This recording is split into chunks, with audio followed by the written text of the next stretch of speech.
Hello, folks. Here is the crib to test 4, old test 4. Now, if you're wondering, here, this is a useful information sheet. All the equations are given, all of them, even ones you won't need. We have our Q equals MCAT, enthalpy of reaction. We got some of these guys, that's a lab equation we used for the delta H of reaction. Lab equation, grams to moles to moles to grams. M1V1 equals M2V2. There's our R gas constants. P1, there's Boyle's law, Charles' law, combined law, ideal gas law, density equation, Dalton's law of partial pressures, all related to that. Root mean square velocity, we'll not need that. Graham's law and van der Waals equation, as well as some conversions down along the bottom. Keep that in mind. Get started. But if I say I'm pulling an equation, this equation is on this useful information sheet. Most of these equations we went over in class. They are from our notes. But so, we have, in this problem, a balanced chemical equation. We are given, I have 153 grams of nitrogen, 358 grams of hydrogen.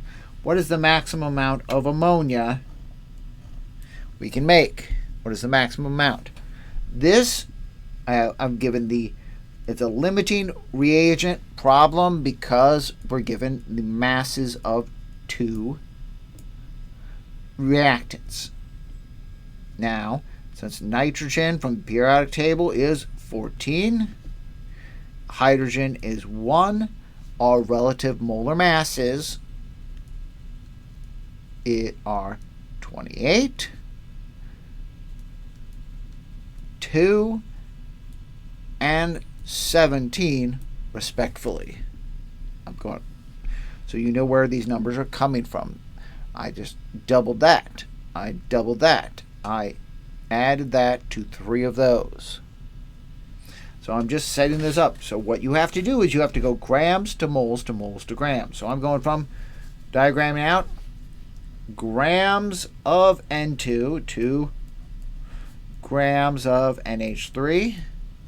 And I also have to go grams of H2 to grams of NH3. I have to compare the same thing. So to get partial credit, diagramming this out to the best of your ability is what's going to give you that. I'm showing all the work because I could do it in my head. I could absolutely do all this just straight off the calculator. But if I'm wrong, I type something in wrong and I get a wrong answer, I am going to be wrong and there's nothing I can do. So 1 mole here gives me 2 moles of ammonia.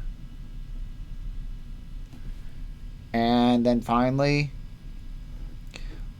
for 1 mole of ammonia, it weighs 17 grams. That's the definition of molar mass. If you know of molar mass, you know how much it weighs per mole. So typing that in. It's all well and good. It's all well and good to be able to set that up, but we also need to type this in. So I'm taking 153 divided by 28 times 2 times 17. And I get 180, we'll round it 186. 186. Now, hydrogen. We use a lot less hydrogen, but hydrogen also weighs a lot less. So for every 2 grams of hydrogen, 1 mole of hydrogen gas. I need 3 moles of hydrogen gas for every 2 moles of ammonia I form. And once again, the molar mass of ammonia is 17 grams. set this up. This would be as much partial credit as I could possibly give you, because without getting it right. It's 2 divided by 3. Okay. Something like 202, 203. Now, the key to a limiting reactant problem is always choosing the lower of the two answers. The lower of the two answers comes from the limiting reactant, and thus it is the one that is controlled. It is the one that generates the maximum amount of product, because once this runs out, reaction stops. Now, with that in mind, moving on. In order to forge weld 2 bars of iron together, the metal needs to be heated to 1260. It's a temperature. Specific heat capacity of iron is 0.449 joules per gram Celsius. How much heat is required to heat 141 grams of iron from 25 to the forge welding temperature? So we're given heat, specific heat capacity, a mass, and 2 temperatures. That looks like an equation, Q equals mc delta T. So we don't know Q. That is what we're solving for. We're given a mass, 141 grams. We're given a C of 0.449 joules per grams degree C, but we're given 2 temperatures. Which one is the delta T? Well, neither is our delta T, because delta T is TF minus TI. We need to figure out how much my temperature has changed by. So, final, initial, we have to warm it up by a factor of 1, 2, 3, 5. That's my delta T. I've now diagrammed this out. I need to plug them in and solve. Q equals 41 grams, 0.449 grams degree C,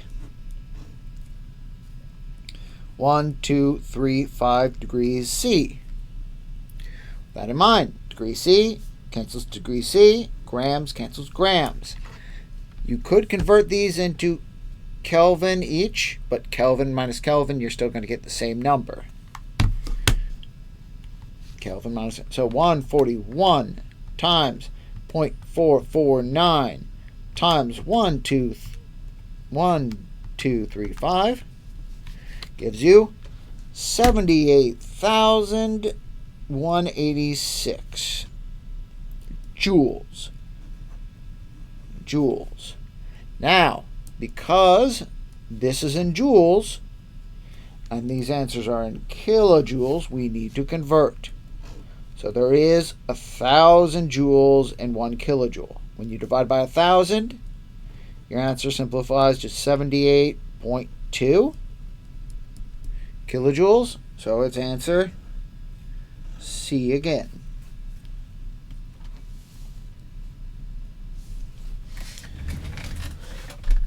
Enthalpy of formation for this boric acid from the what's the enthalpy of this reaction? So we have enthalpy of reaction is simply put the sum of our enthalpy of formation for the products. So here's our products minus the sum of the enthalpy of formation for the reactants. Our reactants over here. So you can do this separately, you can do it together. I really don't care. Do it right. So our products, we only have one product. Negative 1094.33. There are 2 of them. This is calculate kilojoules per mole. We have 2 moles. We have to factor in that 2. are these guys. We have 1 boric acid. You can multiply by 1. You don't have to multiply it by 1 if it confuses you. And we're going to add our negative 285.83. That's our water. There are 3 waters. So we have to multiply that by 3. Now you could do it all as one big parenthesis laden equation, or you can do it separately in parts. So if I multiply this by 2, I get in here, I get negative 2188.66 minus 1273.5 plus a negative 285.83 times 3. And I get in here negative 2130.99. So minus a negative is the same as adding a positive, so times negative 1, and we're going to add that to negative 2188.66, and we get the difference is negative 57.67. This is in kilojoules, this is in kilojoules, so we get, this is our answer in kilojoules. It produces heat to do this reaction. When you throw that in, you get heat. That's what that tells us. That's page 1. Page 1. Page 2, we start off with a percent yield. One of the head key features of the percent yield is it says percent yield.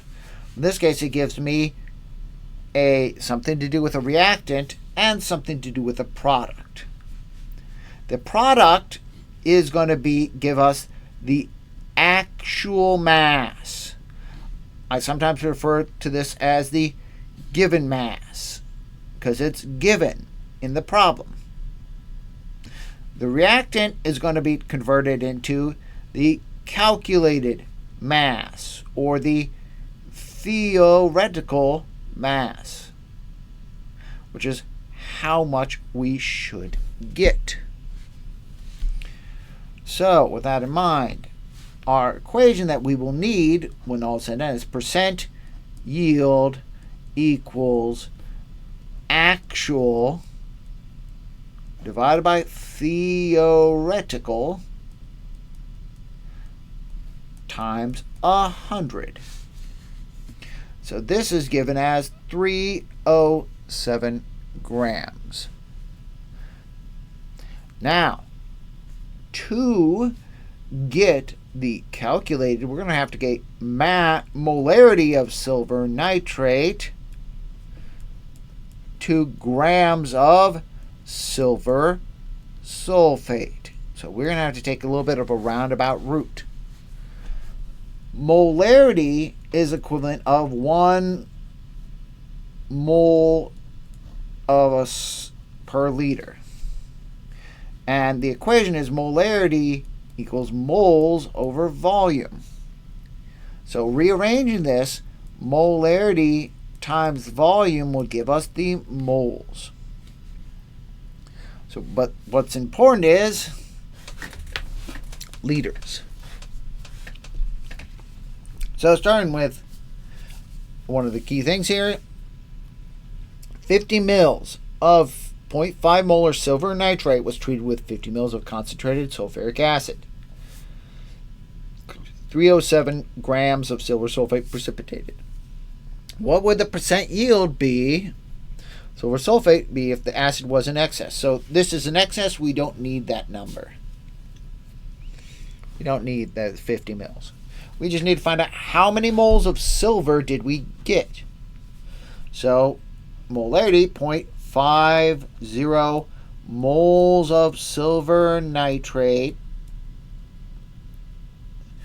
per liters of solution, and how much volume of silver nitrate was used. Well, 50 milliliters, but 50 milliliters is not equal to a liter. We need to convert that. 50 milliliters is 0.050 liters. That gives us that. This gives us moles of silver nitrate. Now, at this point, for every 2 moles of silver nitrate, I can produce 1 mole of silver sulfate, and I need my molar mass. So look these guys up. Silver from the periodic table is something like 107. We'll say 107 point. We'll say just 108. 108 is going to be close enough. That's silver. There are 2 silvers. Ag2. Sulfur is 32. There's 1 sulfur. Oxygen is 16. There's 4 oxygens.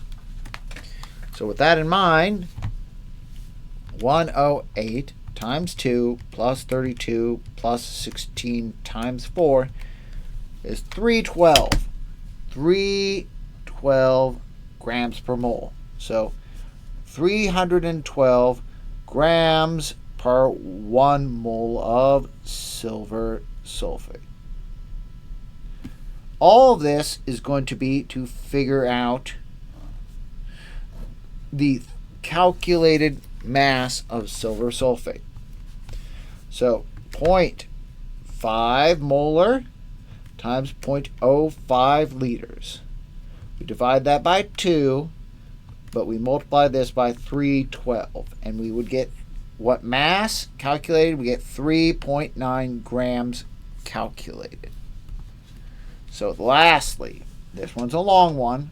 Lastly, we're going to take our 307 divided by 3.9 and we times by 100.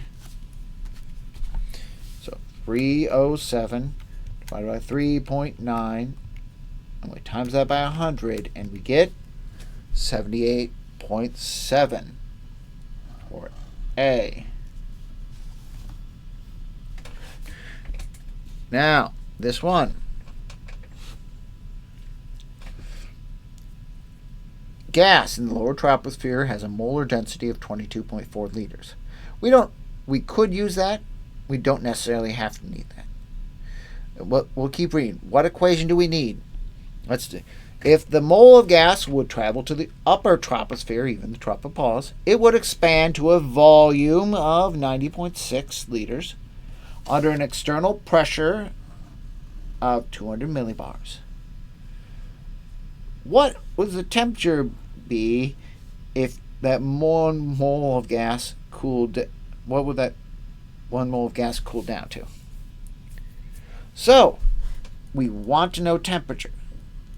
We are given a pressure of 200 millibars, and we're given a volume 90.6, and we're told the moles is 1.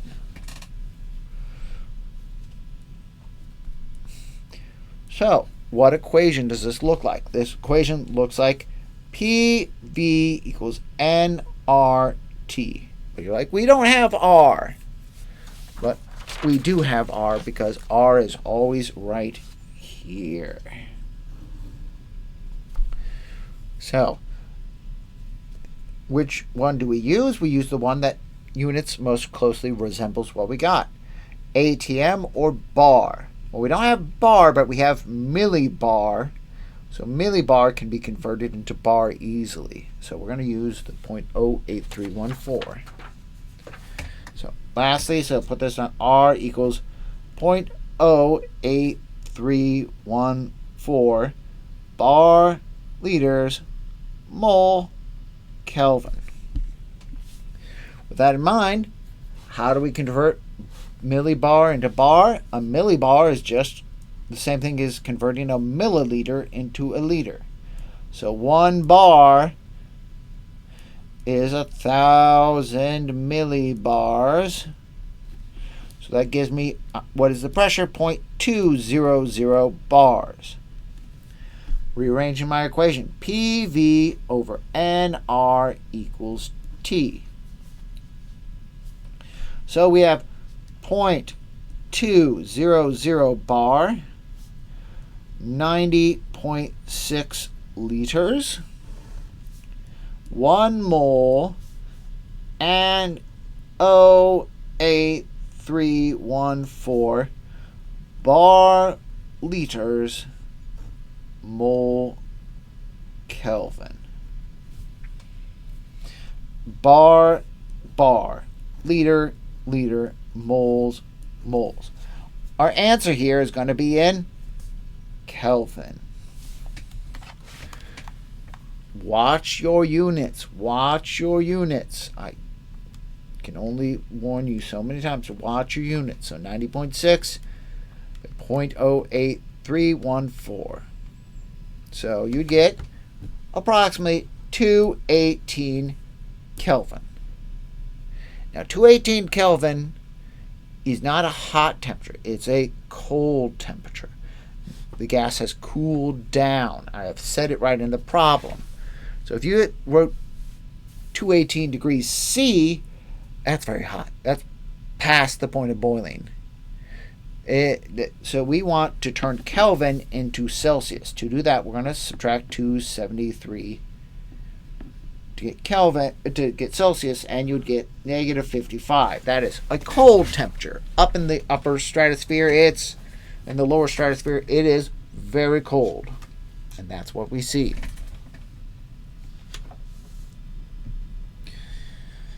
Here's the one. Tungsten hexafluoride. One of the heaviest gases is often used in formation of circuit boards and semiconductors. What is the density for tungsten hexafluoride be at 25 degrees, 1 bar? There's only one equation that uses density in this problem set. That's density equals pressure times molar mass over R and T. So T is 25 degrees. See? So we need to add 273 to get it to Kelvin, so that's 298 K. P is in 1 bar. Since we have bars, R should be 0.8314 bar liters mole Kelvin. Now the only thing we need is our molar mass. So the molar mass. Well, tungsten is, you look that up. Tungsten is something like 183.84. And fluorine is something like 19. So tungsten, 183.84 plus 19 times 6, something like 297.84 grams per mole. So, with that in mind, let's plug it in. 1 bar times 297.84 grams per mole divided by 298 Kelvin and R bar liter mole Kelvin. Mole cancels mole, bar cancels bar, K cancels K, and we're left with grams per liter as our unit. So let's do this. 297.84 divided by R, 8314, divided by temperature, 298, and we get a density that is 12, or thereabouts, 1202. Oh.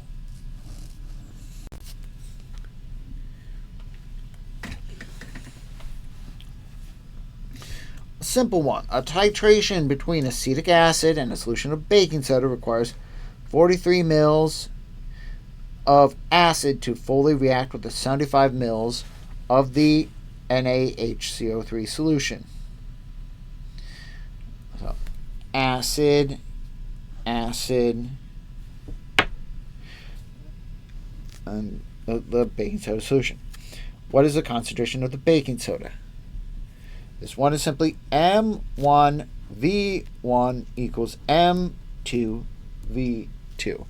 If you've done the problems on the homework, if you've were in lab, this should come as an easy one. So 0.80 molar times 43 mils equals M2 times 75 mils.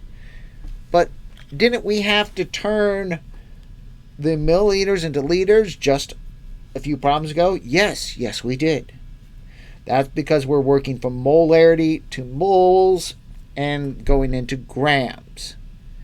But because we're going from molarity back to molarity, this is mils and this is mils, and mils conveniently cancel out.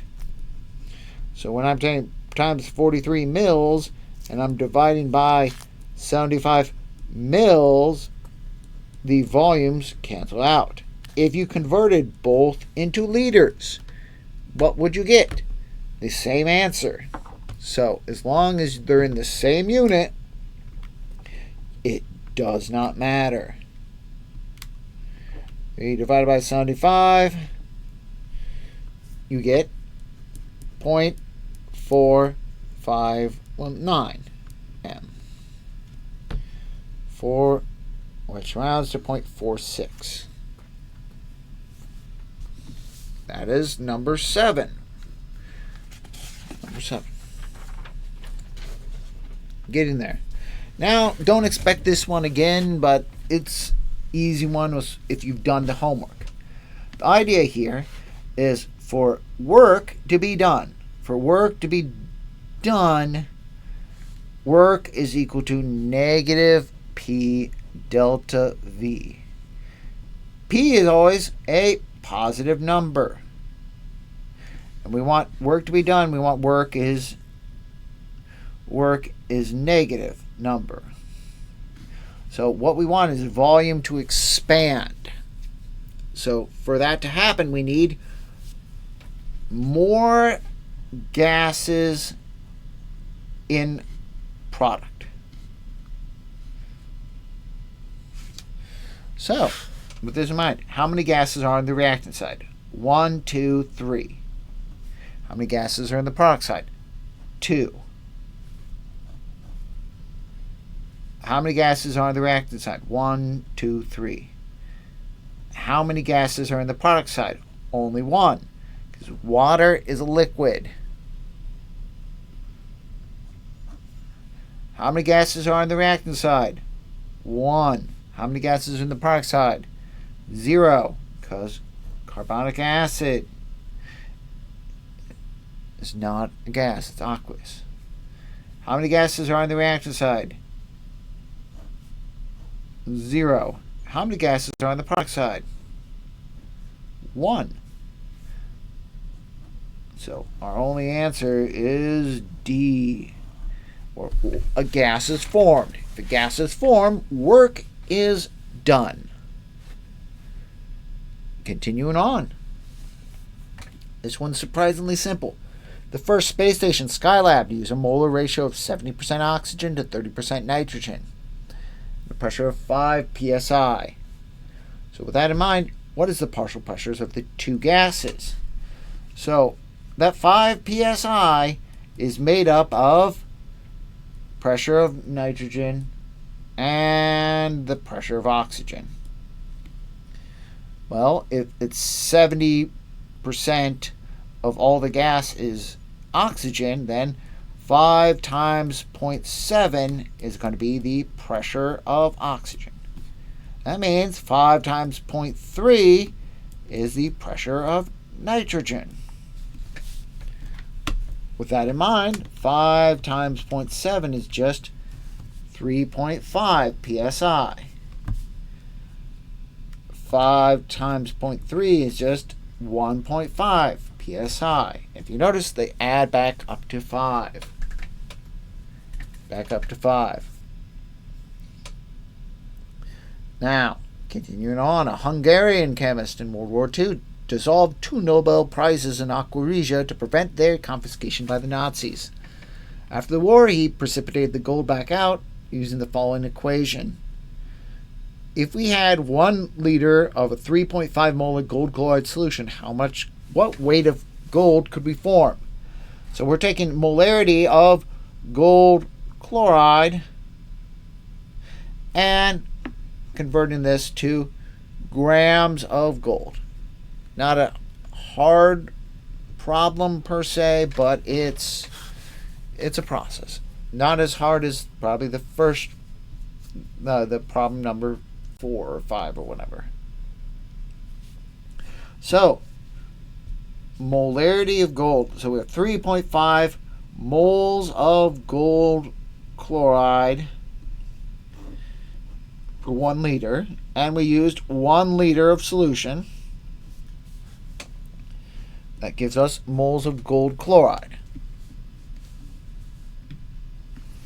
Well, for every 2 moles of gold chloride, I would get 2 moles of gold from this balanced chemical equation.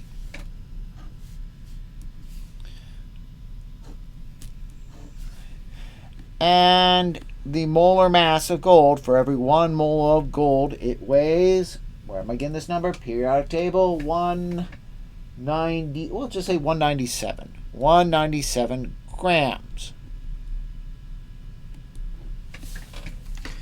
With that in mind, so moles of gold, moles of gold. You don't have to simplify this. You can just times 2 divided by 2. Whatever you do that, so you get 689.5 grams. So 689. There you go. There. That's all it is. Not too shabby. Not too shabby. Not all of them have to be super hard.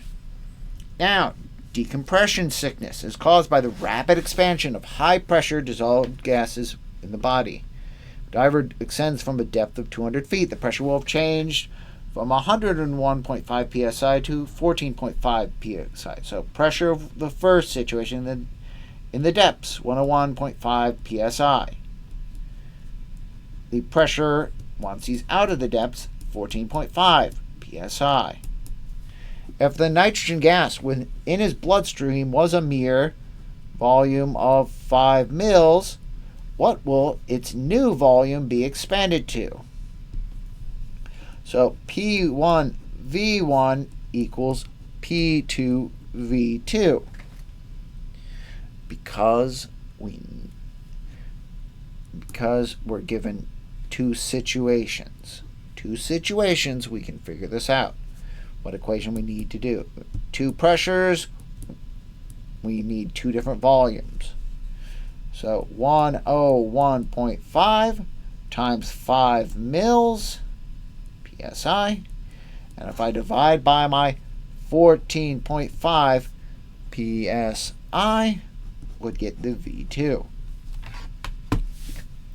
1.5 times 5 divided by 14.5. And we get 35 milliliters.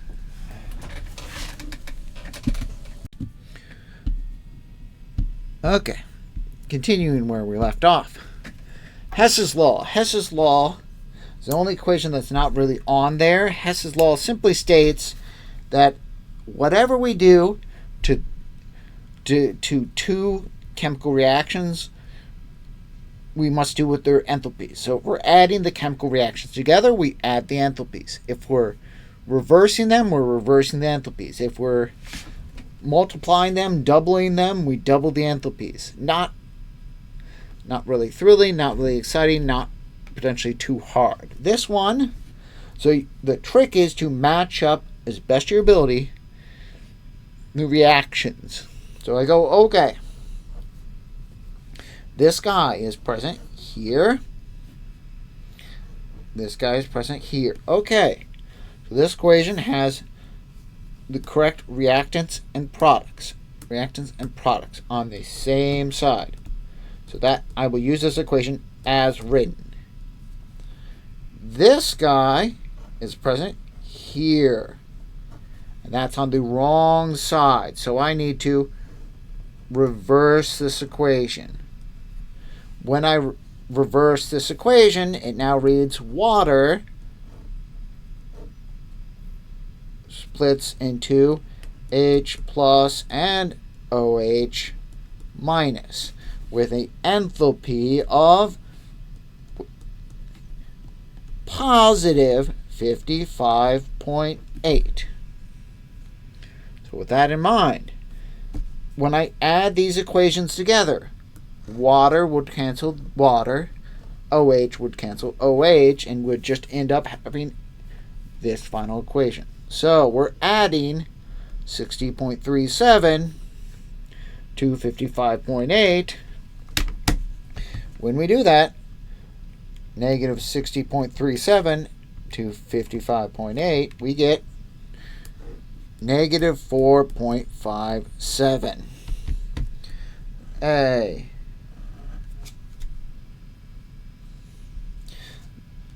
This one is kind of a pain. Acetic acid is a useful component in many reactions. One way to make it is by carboxylation of methanol in the following reaction. Methanol, CO2, hydrogen forms acetic acid. The yield is 70.3%. So, if we use 150 grams of methanol, how much acetic acid actually formed? So we have a percent yield and the grams. So we're still going from the mass A to mass of B calculated, and this time we're gonna have the percent yield, and we're gonna try to find mass actual. We're trying to find this mass theoretical. So starting this, 150 grams of methanol. How much does that weigh? Well, carbon weighs 12. Carbon is 12. Hydrogen is 1. O is 16. So 12 plus 4 plus 16 is 32 grams per 1 mole. CH4O. For every 1 mole of methanol, we make 1 mole of acetic acid, HC2H3O2. Well, what is the molar mass? Acetic acid, 2 carbons now, 12 times 2, plus 1 hydrogen here, plus another 3 hydrogens there, plus 2 oxygens, 60 grams per mole. So 1 mole, 60 grams.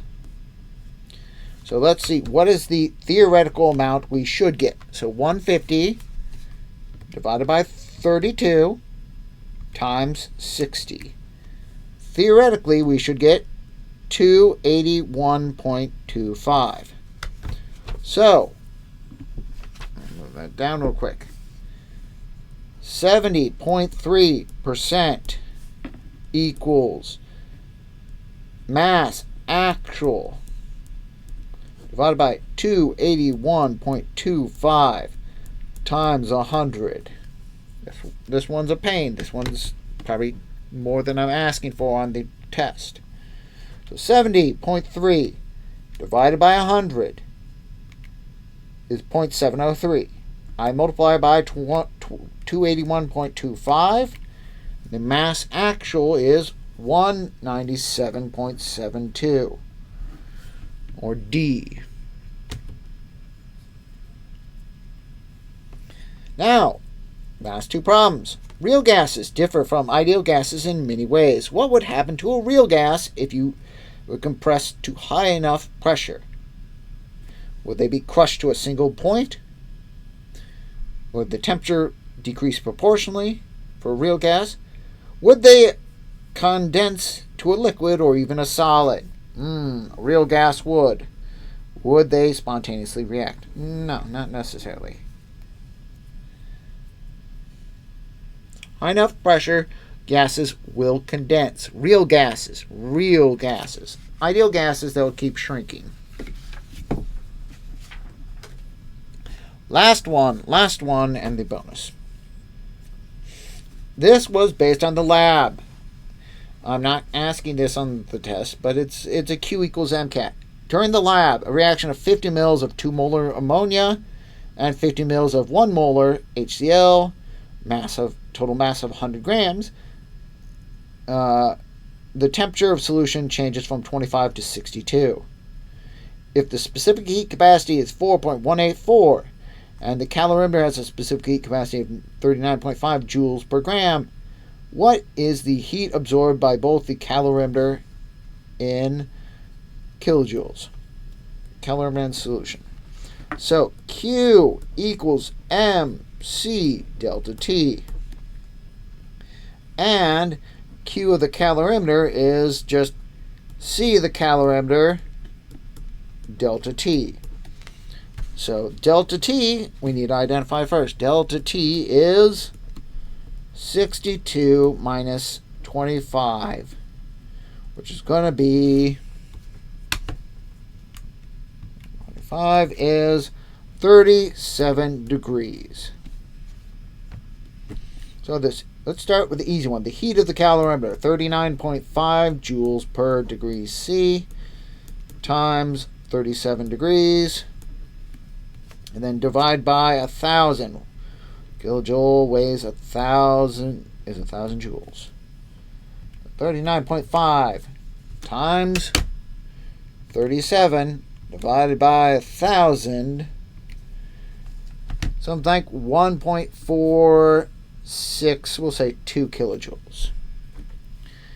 Our total mass of solution, 100 grams.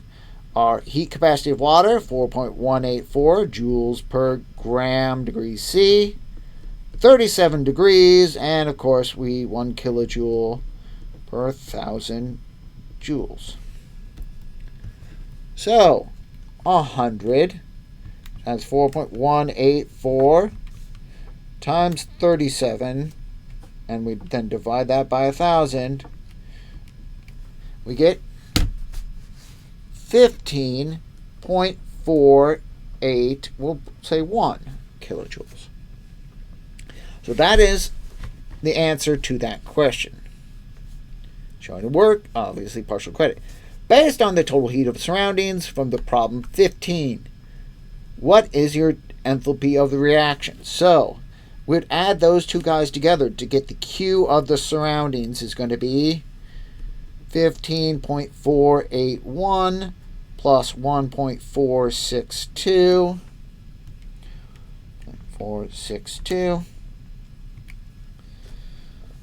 To get the Q of surroundings being 16.943 kilojoules. So the Q of the system would be negative 16.943 kilojoules. And so I want to know what is the enthalpy for the reaction. So you have to take the moles of the limiting reactant. 50 mils of 2 molar, 50 mils of 1 molar. Which one's the lower number? Well, 50 moles times 1. So the moles of HCl is going to be equal to 1 moles per liter times 0.05 liters. You get 0.05 moles. So we're going to divide this by 0.05 moles to get the units of kilojoules per mole. Get something like negative 3, we'll say 8.9 kilojoules. That was the answer for that. That was an extra credit, which is why it was a little bit trickier, but not all of them are trickier. I made this test a little bit harder, which is why there's 2 extra credits. This one is usually almost always given. What would you like to have seen differently? What would you like to have seen more of? Trying to give me some feedback of what to potentially change. Okay, that was the test.